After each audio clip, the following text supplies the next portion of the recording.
Hi, my name is Tapan and I work for an educational prep company.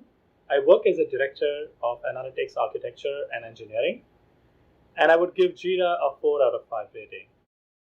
So we had evaluated Trello, Microsoft Projects, and WorkZone when we were trying to identify a product that we wanted to use at our firm. So we decided to choose Jira for a bunch of reasons. And one of the primary reasons that I would state here is we were able to not only undertake agile or scrum-based project, but even Kanban-style projects. And that was very fundamental because each of our teams within our firm chooses to work in a different fashion.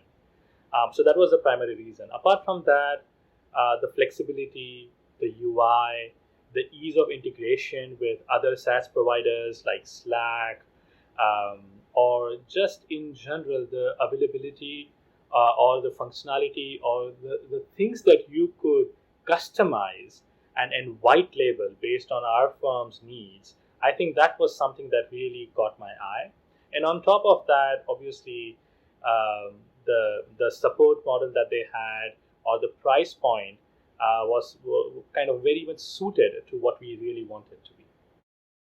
So for us, I would say the integration was very easy relative terms because what we did was we took a phased approach. So the first part of that was making everyone understand the benefits of it, the different features that were available, and how those features would help ease the relative working or the day-to-day productivity of their folks.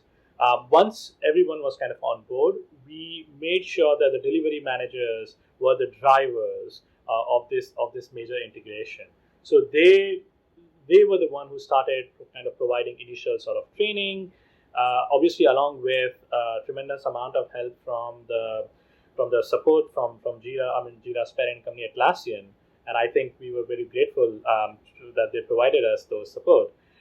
But I think along with that, what we did was we created learning modules, and people could take the training at their own time.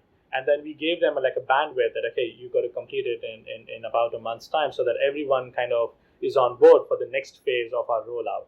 So we started off with one team, and then we rolled off into the other areas within the firm as well. So I think overall, I would say the experience was quite pleasant, and the support just made it sweeter. So anyone out there who's trying or looking out for any sort of product management or project management software, I would say there are a few factors that you do need to consider. And the primary one being, what is your use case? And is it, and how simple or complex it is, and where do you think it is going, right, in terms of growth? If it is relatively straightforward, if you're using simple agile processes, then I would say Jira is a little bit of too much for you guys. But if you do think that it's going to get complex or there are a bunch of nuances to it, then I would definitely consider some of those features that Jira offers that is going to be beneficial to you. Another thing that you need to factor in is the skill sets. So, although Jira is relatively straightforward to learn and understand, it does need some sort of there is that learning curve that's associated with it. And so if you are looking for something that even a simple business analyst can use and work with, you can customize Jira to make it that way. But like I said, you need to set up certain things within it beforehand and make it ready for them to use. And so there is that sort of kind of pre-planning that requires. And so if you probably are a startup or if you are not really heavily involved in it, then that's an area that you need to consider whether you are looking to buy Jira or there are a bunch of other options out there. Another area is whether you want to implement this on-prem within your own data centers or whether you want to use some sort of a SaaS model. Now they offer both.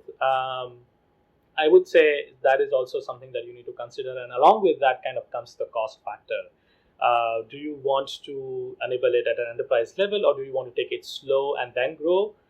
So there are a bunch of other options out there which kind of provides you per user, per subscriptions, per node, per core. And so you really got to choose what is really the purpose or the need that you have, that you're trying to solve.